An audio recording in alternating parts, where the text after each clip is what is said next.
Introduction. Rich Dad, Poor Dad. Having two dads offered me the choice of contrasting points of view, one of a rich man and one of a poor man. I had two fathers, a rich one and a poor one. One was highly educated and intelligent. He had a PhD and completed 4 years of undergraduate work in less than 2 years. He then went on to Stanford University, the University of Chicago, and Northwestern University to do his advanced studies, all on full financial scholarships. The other father never finished the 8th grade.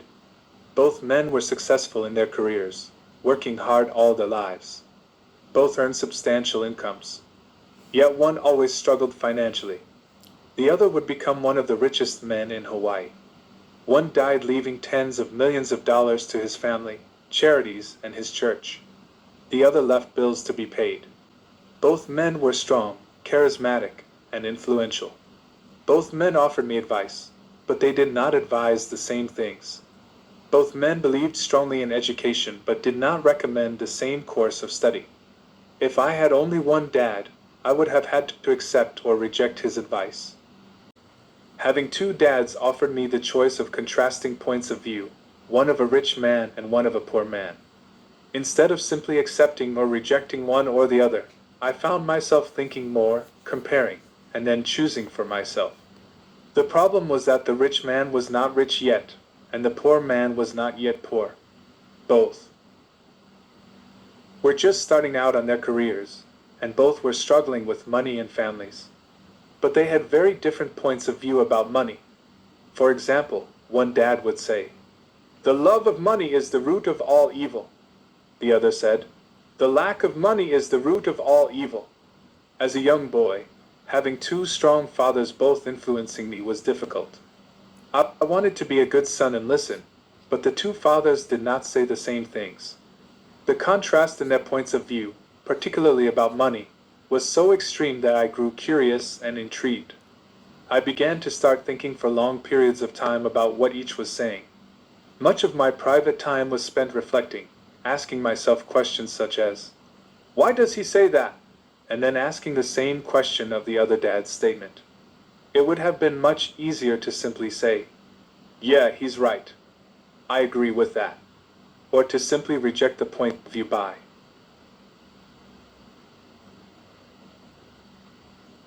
saying, "The old man doesn't know what he's talking about."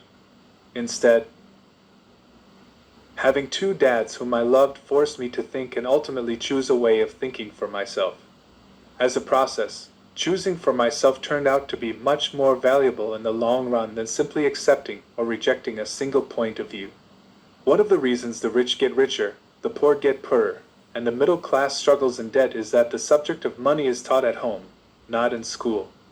Most of us learn about money from our parents. So what can poor parents tell their child about money? They simply say, "Stay in school and study hard." The child may graduate with excellent grades, but with a poor person's financial programming and mindset. Sadly, money is not taught in schools. Schools focus on scholastic and professional skills, but not on financial skills. This explains how smart bankers, doctors, and accountants who earn excellent grades may struggle financially all of their lives. Our staggering national debt is due in large part to highly educated politicians and government officials making financial decisions with little or no training in the subject of money. Today, I often wonder what will soon happen when we have millions of people who need financial and medical assistance. They will be dependent upon their families or the government for financial support. What will happen when Medicare and Social Security run out of money? How will a nation survive if teaching children about money continues to be left to parents, most of whom will be, or already are, poor? Because I had two influential fathers, I learned from both of them. I had to think about each dad's advice, and in doing so, I gained valuable insight into the power and effect of one's thoughts on one's life. For example, one dad had a habit of saying, "I can't afford it." The other dad forbade those words to be used. He insisted I ask, "How can I afford it?" One is a statement, and the other is a question. One lets you off the hook, and the other forces you to think. My soon-to-be rich dad would explain that by automatically saying the words, "I can't afford it," your brain stops working. By asking the question, "How can I afford it?" your brain is put to work. He did not mean that you should buy everything you want. He was fanatical about exercising your mind, the most powerful computer in the world. He'd say, "My brain gets stronger every day because I exercise it. The stronger it gets, the more money I can make." He believed that automatically saying, "I can't afford it," was a sign of mental laziness. Although both dads worked hard, I noticed that one dad had a habit of putting his brain to sleep when it came to finances, and the other had a habit of exercising his brain. The long-term result was that one dad grew stronger financially, and the other grew weaker. It is not much different from a person who goes to the gym to exercise on a regular basis versus someone who sits on the couch watching television. Proper physical exercise increases your chances for health, and proper mental exercise increases your chances for wealth. My two dads had opposing attitudes, and that affected the way they thought. One dad thought that the rich should pay more in taxes to take care of those less fortunate. The other said, "Taxes punish those who produce and reward those who don't produce." One dad recommended, "Study hard so you can find a good company to work for." The other recommended, "Study hard so you can find a good company to buy." One dad said, "The reason I'm not rich is because I have you kids." The other said, "The reason I must be rich is because I have you kids." One encouraged talking about money and business at the dinner table, while the other forbade the subject of money to be discussed over a meal. One said, "When it comes to money, play it safe. Don't take risks." The other said, "Learn to manage risk." One believed, "Our home is our largest investment and our greatest asset." The other believed, "My house is a liability, and if your house is your largest investment, you're in trouble." Both dads paid their bills on time, yet one paid his bills first while the other paid his bills last. One dad believed in a company or the government taking care of you and your needs. He was always concerned about pay raises, retirement plans, medical benefits, sick leave, vacation days, and other perks. He was impressed with two of his uncles who joined the military and earned a retirement and entitlement package for life after 20 years of active service. He loved the idea of medical benefits and PX privileges the military provided its retirees. He also loved the tenure system available through the university. The idea of job protection for life and job benefits seemed more important, at times, than the job. He would often say, "I've worked hard for the government, and I'm entitled to these benefits." The other believed in total financial self-reliance. He spoke out against the entitlement mentality and how it created weak and financially needy people. He was emphatic about being financially competent. One dad struggled to save a few dollars. The other created investments. One dad taught me how to write an impressive resume so I could find a good job. The other taught me how to write strong business and financial plans so I could create jobs. Being a product of two strong dads allowed me the luxury of observing the effects different thoughts have on one's life. I noticed that people really do shape their lives through their thoughts. For example, my poor dad always said, "I'll never be rich," and that prophecy became reality. My rich dad, on the other hand, always referred to himself as rich. He would say things like, "I'm a rich man, and rich people don't do this," even when he was flat broke after a major financial setback. He continued to refer to himself as a rich man. He would cover himself by saying, "There is a difference between being poor and being broke. Broke is temporary. Poor is eternal." My poor dad would say, "I'm not interested in money," or "Money doesn't matter." My rich dad always said, "Money is power." The power of our thoughts may never be measured or appreciated, but it became obvious to me as a young boy that it was important to be aware of. My thoughts and how I expressed myself.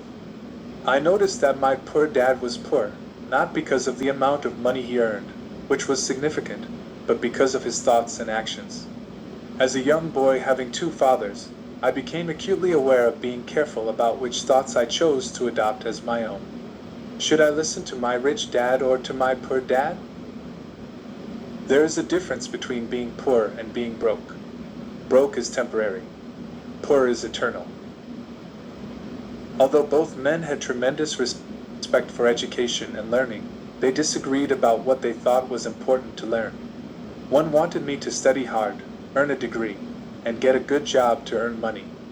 He wanted me to study to become a professional, an attorney or an accountant, and to go to business school for my MBA.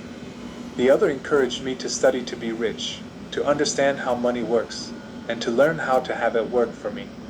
"I don't work for money," were words he would repeat over and over. "Money works for me." At the age of 9, I decided to listen to and learn from my rich dad about money. In doing so, I chose not to listen to my poor dad, even though he was the one with all the college degrees. A lesson from Robert Frost. Robert Frost is my favorite poet. Although I love many of his poems, my favorite is "The Road Not Taken." I use its lesson almost daily. The road not taken, two roads diverged in a yellow wood, and sorry I could not travel both and be one traveler.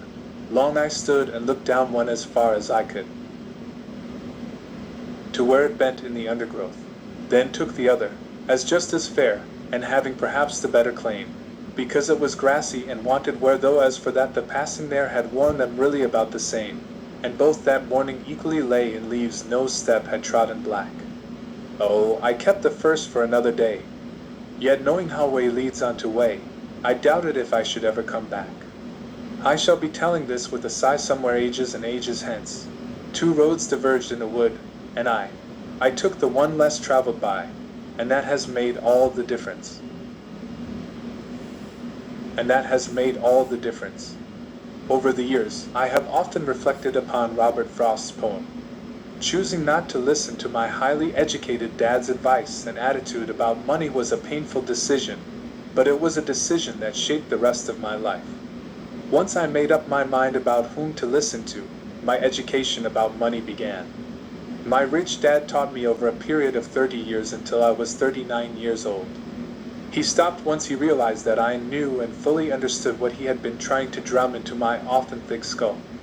Money is one form of power, but what is more powerful is financial education. Money comes and goes, but if you have the education about how money works, you gain power over it and can begin building wealth.